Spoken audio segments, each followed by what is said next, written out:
that. It was boom, Wait, boom, boom, boom, boom. That's it. Let's go. the student passed? Yes. Oh my gosh, in Yes, 30 that's minutes. the Oh. All right, guys. uh, Thanks for joining us in this video. We have the opportunity to have Captain Noah with us on this video conference that we're doing. And the whole idea is to be able to tap into his knowledge and experience as a chief pilot, as a current airline pilot, and someone that has done all the trainings that you can imagine at a flight school.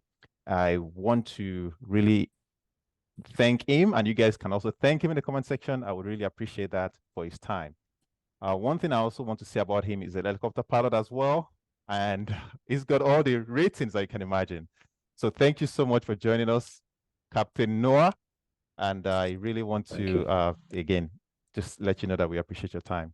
So the whole purpose of this is to hear your knowledge, your experience with aspiring pilots. As you know, a lot of people would come up, with this dream of becoming a pilot, but they don't know how to even go about it. So maybe we can start with that. How did you, when you started, how did you go about doing it? In a brief statement of how you went about doing it, and what would you advise an upcoming pilot to do? So I think in the bigger picture, for me, it is a search for purpose and meaning in life. And I think very early on, I was opportune, I was favored to kind of find that this is what I like to do. For me, while I was quite young, I went to pick up my dad in an airport. And when I saw him walking out of the airplane, it caught my attention. And when he finally came, I approached him and said, "Hey, Dad, I would love to take a look inside the airplane."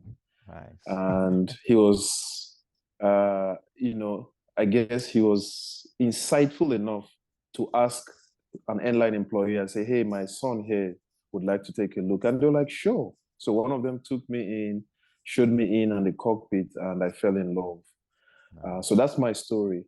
But I think on the bigger level, it's just a quest. It's not for everyone, for real. And if you feel inclined to it, take a shot at it and see if it is something that appeals to you. Now, let me just interject real quickly. Now, one of the things that we try to establish, even as a young aspiring pilot, is you have to have the passion. And that passion often starts like a good example of what you just described. And this story that you just shared, I'm sure it's a story that sticks with you for the rest of your career. As you go through interviews, these are stories that you will bring up and share with other people, because you want to be able to establish how you got that bug, like they say. Exactly. Yeah. All right. Now, so when you chose a flight school, how did you go about choosing a flight school? If you don't mind sharing that. Absolutely. So that's a good question. I want to start by saying it took time, a lot of researching, because it evolved over time. So initially, I was just looking for any school that would take me to fly. Yep. Yeah, but my single greatest advice would be, to seek counsel. And anybody watching this program is probably in that track, because you wouldn't know what you don't know until it's probably late, So in my quest for looking for schools, I met people who directed me, and that is how I ended. So, for example, it's such a big world. I didn't know where to start, and somebody directed me to look in the United States. And his logic was simply that the United States is kind of is at the heart of international aviation.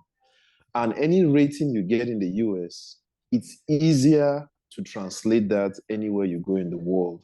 Yep. So that was his advice. And so that narrowed me into the US. Okay. And then most of it was just online, looking at schools, talking to people in the schools, and getting the feedback. Awesome. And I'll end with this. finally, there's a soft side of it, which is the vibe you get. You know, when you talk with somebody, they can say the right things, they can show you the right pictures, but you have to listen to that third, you know, there's that soft part of it. You know, you That get a feel voice. for, yeah, that voice. Thank you. Where you're like, okay, you know, forget all he's saying, get a feel for that person and see whether or not in between the lines makes sense for you. I'm glad you Yes. touched on that, because Yes. a lot of flight schools, which is why my audience needs to be more careful, especially as an aspiring pilot. You want to be True. careful about listening to some schools that will promise you, you know, finish your private in 3 weeks, finish your Yes, private exactly. in 4 weeks. Yeah. You know, you have to listen to that inner Yeah. voice. If it sounds too good to be true, this It's it's probably probably not is. true. It probably is true. So yeah, Yes. so thanks for sharing that. All right. Now Yeah. let's move on to the big part of this. All right. The big part is how, uh, and I know this maybe sounds personal, but when it comes to financing training, I know this is always a Yeah. big part of it. How did you go True. about, what would be a recommendation to people? So that's an excellent question and a very important one. So from my experience, people have everybody's path ends up to be somewhat different. Different. Uh, um, but let me just generalize it in two ways. Okay. From the African part of the world where I am, and a lot of other countries, we know we're not in the credit type of, you know, our world is not a credit-based type of world. You can either afford it or not. Yeah. So for me personally, it was family and friends who sacrificed to contribute. You know, it was kind of like a GoFundMe, if you like. And that Yeah, I'm sorry, you yes, know, it's literally, yeah. you mentioned something really important, family and Yeah, friends. And that's true. why, especially from Africa, you know, we grew up in Africa, we know how difficult Yeah, it is to get loans. It's not like the US or exactly. European world where, you know, you can Correct. walk into a bank and show your assets and they give you money. Unfortunately, Correct. it doesn't work like that. And I get all Yeah. these questions from people asking, you know, how did I get funded, or how can they get loans? Yes. Now, as a chief pilot, Yes. what means have you seen, or like what creative ways actually have you seen people take to fund training as a chief pilot? You know, you've seen all these guys train. What Yeah. creative ways have you heard? And you're like, huh, this is interesting to know. Wow. Do you have that's one? a afford it, then it's either taking a loan or taking credit. Mm-hmm. So um the creative way I can say is some people go to schools that so here's a background. Let me double back. A Okay. background is even those who can get loans, getting a loan for flight training is a bit more challenging because a lot of loan institutions, if they know it's going to be used for flight training, Mm-hmm. they are skeptical because it's usually a very significant amount and it takes longer to pay back. And Yes. in addition to that, you're Yeah, not guaranteed a job. correct. So yeah. Exactly. So what people I've seen do is they go to some schools, which is not just flight training. For example, they go to some institutions offer degree programs and flight training combined. So that is kind of a risk mitigation for the loan companies because you know there's a degree associated with it. Nice. Yes, That is a good point. Actually, I've correct. never really thought about that, because Yes, with the school, the bank knows that you're getting a degree, which means there's a yes. chance that at least you will have better There's qualifications to get a something job. correct. Exactly. There's That's something with it. awesome. Yes. Guys, and by the way, if you guys are finding value in this, please don't forget to drop a like, don't forget to subscribe, all that good stuff. And of course, don't forget to thank Yeah. him for his knowledge and his time also. One No next question that problem. I have here, how long can one expect training to take, you know, in this day and age? Yes, we get that question asked a lot of the time. Here's the interesting answer. How much money do you have? It's about Yes, money. yes. A lot of it is about the money. Yeah. Why is that? Um, that's because, contrary to what it appears from the outside, it's more of a pay as you go type of training. I see. So before students get in, they get quotes, and the traditional system of education is a semester or is a term based. You pay tuition, you go, you get your education, and you come out with your certificate. So when people see quotes, they don't realize that flight training, yes, you get a quote, but as you fly, it's being deducted from that amount. So when that money runs out, your training stops, right? It's not Wow. based on how much you drop in. So Yep. really, your pace has a lot to do with how much money you have, because as you fly, your money gets taken out. Right. So if you have, you know, enough to cover your training and more, then you're not going to have breaks in your training, and your pace will be different from somebody who doesn't. Makes All right. sense. That makes Yeah, sense. I remember experiencing some of that personally, so I know exactly what absolutely. you mean. All right. Now, Yeah, when it comes to some of the barriers of getting into aviation or becoming a pilot, one of the big yeah, things that we can talk about is medical. And I can see, uh, you know, a lot of people would ask, can they be by wearing glasses, can that prevent yes, them from flying? Or, yeah, and you have some very huge medical conditions that maybe it could be heart related or maybe highs related. What's your advice on that? And as a chief pilot again, what have you seen, or what advice would you give to someone that is about to start? Again, think about this from someone that is investing, coming from a foreign country, for example, coming to train. true. You don't want them Yeah, to put all that money ahead only for them to realize that they can't start training because of maybe a medical yeah, condition. So, from your yeah. experience, do you have anything on that for us? Oh, yeah, sure. So that's a very strong point. And I think you kind of hit the nail on the head, which is flight training is a significant amount of investment. It takes a lot of money. And you would like to know ahead of time if there's something medically that will prevent you from, actually attaining your goal.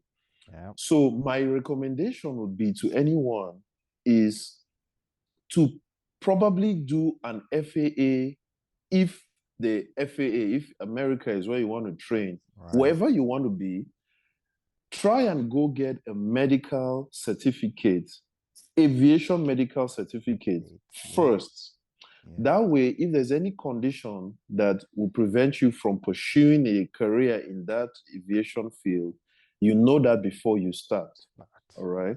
And Absolutely. again, this boils down to counsel before you start training. If you don't seek advice or counsel, then you could have seen so many people, unfortunately, start, especially they come across the Atlantic from different countries, they Mm-hmm. fly or they start their career only to Mm-hmm. find out that there's a medical condition. And sadly, they've already spent so much So much already. money. Hmm. Yes. So And medical first. Yeah. that is a good point. Now, one thing that you mentioned is you don't want to start training only for you to have to drop out Correct. because of a medical condition, for example, because you spent all that money. Now, when it comes to people that are even medically fit and everything, see, they have the money, they have the Yes. medical, they start training. What are the common things you've seen that leads to students dropping out? Like, what would be those things that you've seen that would lead students to drop out of training? Okay. That's a great question. So let me start by saying this, that um, different countries kind of have some, they are flexible on what is not accepted for you to be able to fly. Because Okay. don't forget, different countries are regulated by their local. aviation Aviation authorities. authorities. Yep. So they have their own rules that are slightly different. Yes. But to answer the question, one of the most common medical conditions that I've seen is color blindness. Oh. And why it's so common is because most people don't realize they're colorblind until they go for that exam, which Damn. is tested in aviation. Right. Because most of the other conditions, most of the time, you would know if it's a serious condition, you would know that something is you wrong. can't do it. Yes, that you can't even go there. If you have epilepsies, I mean, you probably realize that before you get to that stage. Yes, and then that will be a more serious situation. Got it. But the most common is color blindness. People don't know, they've been never realized it all their lives. Then they come in here, they go to get their medical, and then boom, they say you're colorblind, and therefore you're restricted on maybe getting a first class medical. See. So interesting. Yes. Interesting. So that's one to watch out for. Yeah. Okay. Now, outside of medical, when it comes to flight training now, what are those common reasons why people would drop out? These are just things that are top of your mind, Absolutely. If we've not said it enough in the few minutes we've had, the number one reason is money. The Benjamins. Yes. The money. That's definitely on top of the list. Yes. Yeah. People underestimate how much it will cost, or they plan with exactly how much they are quoted, and they end up short. So money is going to be number one. Okay. Number two is the amount of time and effort it takes. Nothing against Instagram, but we call it Instagram pilots. People see the glamour, the uniform on Instagram. Right. And, you're walking through the terminal with your aviator glasses. And, people don't know that it really takes a lot of time and mental effort. Think of it like getting a PhD. It takes a lot of work and study and hard work, sleepless nights. Yes. So people that underestimate that, they come in and it's so difficult that they can't cope, and they're like, you know what, I'd rather just go get a degree in a different field. Yeah, because it's a lot of work. Yeah. Okay. And then the third one, if I'll throw one in, is it's a little bit of a soft one, but it's more like personal, between your family, because a lot of people have resistance from their family and their friends regarding their biases against flying and plane crashes. And so, because of your passion, I've seen people who like, you know what, regardless, I'm just going to go and do it.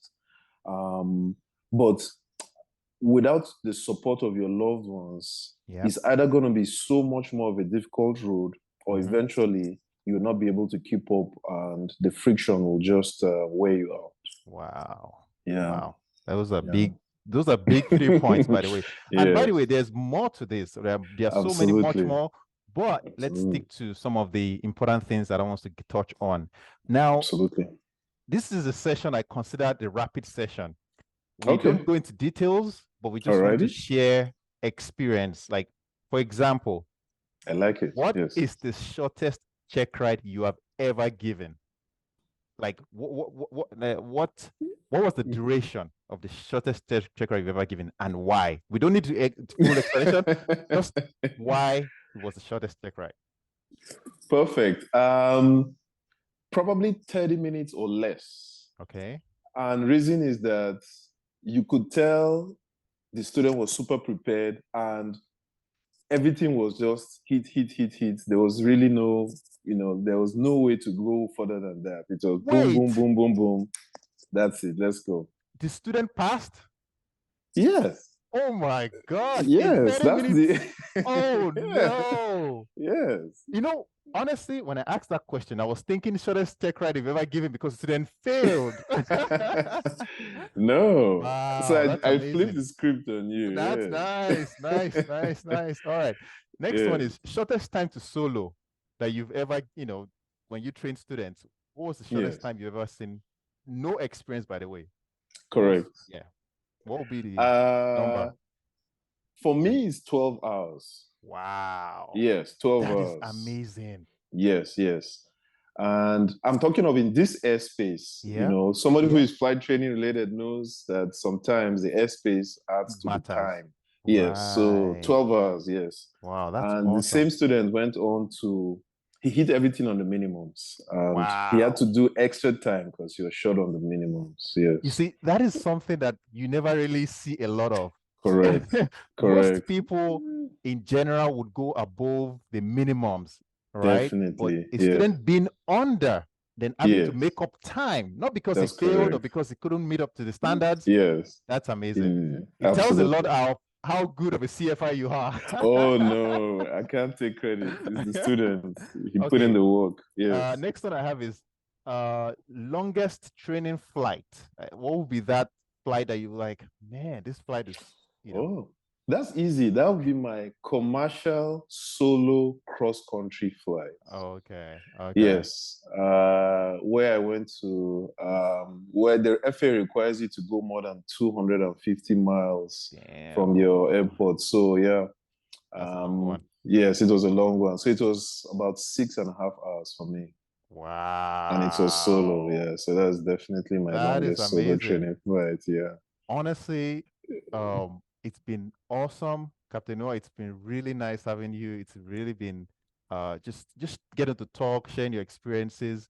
If you would have any last few words to share with, the viewers, what would you say to someone aspiring to become a pilot? What would be your last few words to them as we wrap up this session?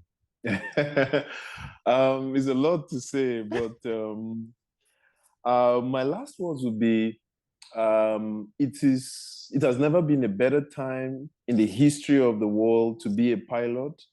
Wow. Um, the industry is definitely looking for them.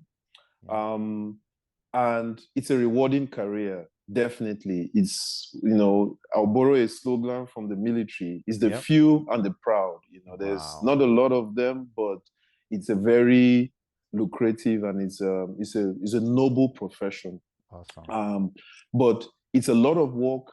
It's expensive, and where there's a will, there's a way. If it is something you think, do some research, see if you like it, try a few flights, and if you do, put Go for full it. force ahead, go for it. There's no regrets. It's a Awesome. dark tunnel in between, but at the other end, The so God's word. rewarding.